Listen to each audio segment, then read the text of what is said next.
ในตอนบ่ายของวันที่ 4 เมษายน 2026 นี้ที่ด่านสากลลาวเวียดนามภูเกือเบอร์อีแขวงอัตตปือสหายพันเอกไสยกรจันยราชห้องหัวหน้ากรมการเงินคณะซอยเวียกคณะซี่นำโครงการร่วมมือพัฒนาบริเวณชายแดนลาวเวียดนามพร้อมด้วยคณะได้ต้อนรับคณะซี่นำหน้าที่4กระทรวงป้องกันประเทศเวียดนาม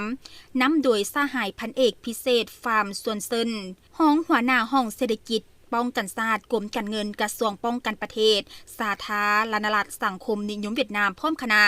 จุดประสงค์ของการเฮ็ดเวียกร่วมของทั้งสองคณะในครั้งนี้ก็เพื่อเป็นการติดตามตรวจการจัดตั้งปฏิบัติโครงการร่วมมือพัฒนาบริเวณชายแดนลาวเวียดนามก่อสร้าง3กลุ่มบ้านใหม่